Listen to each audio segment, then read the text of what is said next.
नमस्कार दोस्तों, मेरा नाम है दर्पण और आप देख रहे हैं आबिन 24 न्यूज़। दोस्तों, आप एक युवती की तस्वीर देख सकते हैं, उम्र 23 साल, नाम चंपा, जो कि पंचकुला के अंदर लगभग 8 महीने पहले जो है ये काम करने के लिए आती है, जिसके बाद जो है अचानक से परिजनों को पता लगता है कि उसकी जो है मौत हो गई है और उसे जानकारी उन्हें यह दी गई कि उसने आत्महत्या कर ली है। लेकिन यहाँ पर कुछ परिजन पहुंचे हुए हैं। बता दें कि जो युवती है चंपा, वो नेपाल मूल की है और यहीं पर आप देख सकते हैं कुछ संस्था के लोग और कुछ अन्य लोग जो पंचकुला से पहुंचे हैं, क्योंकि यहाँ पर मर्चरी हाउस में जो शव है वो लाया गया चंपा का। और उसके बाद एक मामला ये सामने आ रहा है कि चंपा ने तो खुदकुशी की, लेकिन यहाँ पर लोगों का कहना है कि उसका मर्डर किया गया है। एक फ्लैट के अंदर वो काम किया करती थी, जिसके बाद जो है अचानक से उसकी मौत की खबर आती है। तो यहाँ पर एक पंचकुलाई संस्था से एक व्यक्ति हैं। सर, क्या है पूरा मामला? ये चंपा नाम की लड़की बता रहे हैं 8 महीने पहले आती है पंचकुला में काम करने के लिए। बहुत सारे नेपाली लोग आते हैं, लेकिन अचानक से पता चलता है कि इसकी मौत हो गई है और कारण जो है फिलहाल बताया गया कि उसने खुदकुशी कर ली है। लेकिन यहाँ पर फिलहाल मर्डर जो है वो आशंका पाई जा रही है। क्या है पूरा मामला? ये पूरा मामला तो यही है कि जी मतलब जो 16 तारीख को 10:30 बजे कहते हैं कि उसने सुसाइड किया है। तो सुसाइड 16 तारीख है। हाँ, यही 16 तारीख को तो सुसाइड किया। और उन्होंने बोला कि मतलब जैसे को किसी को बुलाया दरवाज़ा तोड़ने के लिए बोला, तो उसने बोला, कारपेंटर ने बोला कि मैं दरवाज़ा ऐसे नहीं तोड़ूंगा, कि आप पुलिस प्रशासन को बुलाइए, बाद में फिर कल को मेरा नाम आएगा करके। फिर उन्होंने अपने आप अड़ोस पड़ोस में कैसे कैसे बुलाया। उसके कदम ज़्यादा दूर नहीं है, मतलब यानी कि 500 मीटर की दूरी पे उसकी सगी भाभी रहती है। सगी भाभी को बुला के दिखाना चाहिए कि तुम्हारी ननद ने ऐसा किया है करके, तो उसको सत्य तथ्य सामने दिखाना चाहिए। परिजनों को पहले नहीं बताया गया। उसके 2-2.5 घंटे के बाद परिजनों को बताया गया। परिजनों को भी जब बताया गया, जब उसके बाद जब फिर पुलिस बुलाया गया, फिर उसको ड्रामा के तरीके से रचा गया। रचने के बाद हॉस्पिटल। क्या मामला है? किन लोगों के पास वो काम करती थी? वो लोग कौन है, कहाँ रहते हैं, क्या काम करते हैं? पंचकुला सेक्टर 4 में रहते हैं। 300 समथिंग नंबर कोठी है, 75। क्या करते हैं वो लोग? वो एक वो है, वो बिल्डर है। ठीक है। वो बिल्डर है। उसकी मैडम जो है डाइटिशियन डॉक्टर है। ठीक है। डाइटिशियन डॉक्टर है। उनके 3 बच्चे हैं। 3 बच्चे को मतलब काम के लिए मतलब गार्जियन के रूप में उसको रखा था। और एक और लड़की है कल्पना नाम की, वो भी गार्जियन के लिए। हाँ, बच्चों के गार्जियन के लिए रखा हुआ था। तो एकदम से मतलब उसके 5 महीने हो गए थे। अब ऐसा भी नहीं है कि लड़की मतलब अनपढ़ गवार है, पढ़ी लिखी लड़की है, +2 करी हुई लड़की है। तो एकदम से इसको सुसाइड करने का कोई खास मकसद नहीं दिखता, जिसमें से जैसे हिसाब से उस टाइम का जो वीडियो है, फोटो क्लिप है, उसको देखते हुए ऐसा नहीं लगता कि उसने सुसाइड किया हो। फिर दूसरी बात यह है कि बाथरूम में कोई भी सुसाइड नहीं कर सकता। किसी भी इतिहास में बाथरूम में कोई सुसाइड नहीं कर सकता। बाथरूम में चाहे कैसा भी मतलब बाथरूम बना हो, वो भी मतलब जो ऐसे टावल टांगने का स्टैंड होता है, उसके ऊपर मतलब कोई शव लटका हुआ पाया था वहाँ पे? लटका हुआ नहीं मिला है। लटका सब तो ऐसे नीचे ऐसे लंबा ऐसे लेटा हुआ मिला, नीचे गिरा हुआ सब मिला। और वहाँ पर क्या कहते हैं, तो पोस्टमार्टम के लिए यहाँ लाए, वहाँ भी करवाया नहीं पोस्टमार्टम? ऐसा पोस्टमार्टम के लिए हुआ। पहले आपको सीरियल वाइज बताता हूँ कि मतलब 16 तारीख को ये घटना घटी। तो 16 तारीख को हॉस्पिटल पहुँचाया गया। उसके बाद बोला हमने कि FIR दर्ज कीजिए इसके खिलाफ एगेंस्ट। तो फिर 16 को नहीं हुआ। तो फिर 17 को काफ़ी देर मतलब वो करने के बाद काफ़ी लोग इकट्ठे हो गए। उसके बाद प्रशासन से बातचीत हो गई। प्रशासन कहते हैं कि वहाँ के जो इंचार्ज है, थाना इंचार्ज है, वो बोलते हैं कि FIR दर्ज हम नहीं कर सकते। अच्छा। जब तक पोस्टमार्टम नहीं होता हम FIR दर्ज नहीं कर सकते, आप लोगों के कहने से नहीं करेंगे। फिर हमने काफ़ी दबाव डालने के बाद काफ़ी लोग हमारे पोजीशन इकट्ठे हो गए। उसके बाद नाराबाजी हुआ। उसके बाद फिर प्रशासन को हमने चेतावनी भी दी, आप 1 घंटे के अंदर आप अगर उसको FIR दर्ज करते हो तो ठीक है, नहीं तो इसका परिणाम आप भुगतोगे। जो जहाँ पे पंचकुला सेक्टर 2 में पुलिस चौकी है, उसके आसपास में बड़े बड़े लोग कोठी वाले रहते हैं। उन्होंने भी कहा कि ये कौन सा तरीका है भाई, इतने सारे पब्लिक इकट्ठे है, पब्लिक आपने न्याय चाहती है, न्याय के लिए आप आवाज़ क्यों नहीं सुनते। उसके साथ में फिर पंचकुला हरियाणा पुलिस के वो AIG रहते हैं, AIG रहते हैं। फिर उनकी तरफ से भी DGP रहते हैं। उन्होंने भी फिर अपना बंदा भेज के फिर कहा कि मतलब कि इसका जो है न्यायिक तरीके से करो करके। उसके बाद सवेरे 7 बजे से चला हुआ मतलब जो प्रोग्राम था, शाम को 7:30 बजे जाके FIR दर्ज हुआ।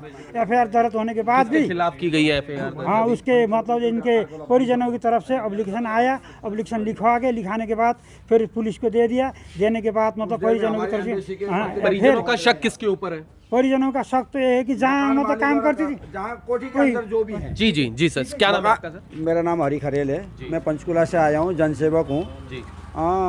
चंपा हमारी बच्ची पिछले 5.5 महीने से मकान नंबर 347 सेक्टर 4 पंचकुला में हाउस सर्वेंट के रूप में काम करती थी। ठीक है। 16 तारीख की सवेरे कोई 11 हुआ किस टाइम वो तो पोस्टमार्टम बताएगा, हम नहीं कह सकते। ठीक है।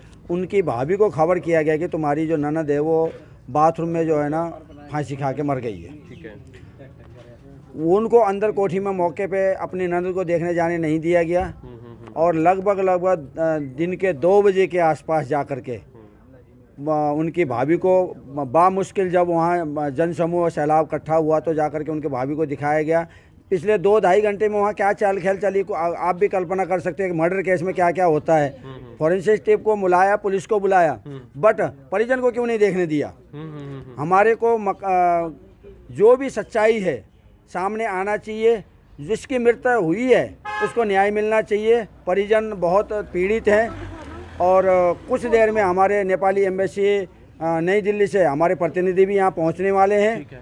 हमें बड़ी उम्मीद के साथ कल्पना चावला मेडिकल कॉलेज करनाल में जो है ना मेडिकल बोर्ड की टीम के साथ में जो है ना पोस्टमार्टम कराने के लिए बड़ी उम्मीद के साथ आए हैं। और हो ना हो कल्पना चावला ने जो ऊंचाई छुई है, जो उसने इस दुनिया को एक पहचान दिलाई है, उसकी पहचान को ना मिटाया जाए। और जगह क्या हुआ क्या नहीं हुआ मैं उसका नहीं कहना चाहूँगा, ना मैं कहूँगा। कल्पना चावला का जो बुलंदियों पे दुनिया पे पूरी दुनिया कल्पना चावला को सलामी देती है, उसका नाम धूमिल और मलिन ना किया जाए। तो यहाँ पर बता दें उनकी भाभी उनके भाई हैं यहाँ पर। आप उनकी भाभी हैं? हाँ जी। तो चंपा की। हाँ जी। तो ये बता रहे हैं 5-5.5 महीने पहले ये आई थी। हाँ जी। तो आप जब सब कुछ हो गया तो मौके पर आपको क्या पहले शव नहीं दिखाया गया लटका हुआ? नहीं दिखाया गया। दिखाया तो गया लगभग 2 बजे दिखाया हमको। और ये कब उन्होंने बोला कि कब उन्होंने सुसाइड किया ऐसा? नहीं, उन्होंने बोला फांसी लगा के मर चुकी है। फांसी लगा हाँ कर जो है जी। मर चुकी हैं। तो हाँ आपको जी। 2 घंटे तक वहाँ आसपास नहीं जाने दिया? नहीं जाने दिया। तो आपने तब देखा मतलब कि वो नीचे की तरफ पड़ी हुई थी, तब देखा आपने उनको? हाँ जी, वो बैठी पड़ी थी। अब वो उसको तो बैठाया गया था मार के।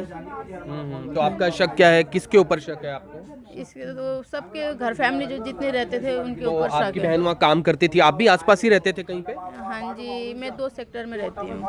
अच्छा, सेक्टर नंबर मैं 855 में मैं काम करती हूँ। अच्छा, आप भी काम करते थे वहाँ? हाँ जी।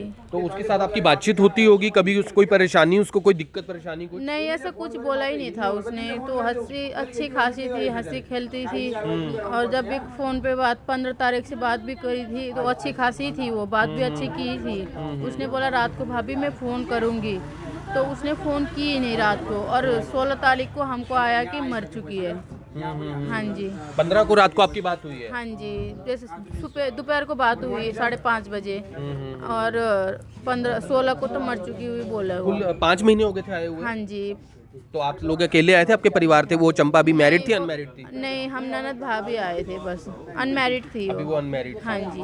तो यहाँ पर फिलहाल आप देख सकते हैं परिवार जो है अब इंतजार कर रहा है कि पोस्टमार्टम किया जाए, अच्छे से किया जाए ताकि कार्यवाही में कोई दिक्कत ना आए। हालांकि कारण क्या कुछ है मौत के वो तो बाद में ही पता चल पाएंगे। हालांकि सुसाइड बताया गया है और परिजनों का शक है कि मर्डर किया गया है, लेकिन अब क्या कुछ परेशानी थी उसे, ये तो अब परिवार से भी बातचीत की जाएगी। क्या कभी उनके साथ कोई ऐसी बात शेयर की उसने या नहीं, ये भी बाद में पता चल पाएगा। लेकिन फिलहाल चंपा की उम्र ज्यादा नहीं थी और अभी फिलहाल यहाँ मौके पर आप देख सकते हैं जो आईओ हैं वो भी पहुंचे हुए हैं। और मैं आपको दोबारा जो है चंपा की तस्वीर दिखाने का प्रयास कर रहा हूं। आप देख लीजिए, उम्र बिल्कुल भी ज्यादा नहीं थी, महज 23 वर्ष के अंदर वो अपनी भाभी के साथ नेपाल से जो है यहाँ आती है पंचकुला के सेक्टर 4 में काम करने के लिए। और बता दें कि भाभी जो है पासी के इलाके में काम करती थी, जिसके बाद अचानक से ये खबर आती है। आप समझ सकते हैं परिजनों के लिए कितनी दुख की बात है, लेकिन इतनी दूर से काम करने के लिए आते हैं ताकि 4 पैसे कमाकर अपने घर तक भेज सके। लेकिन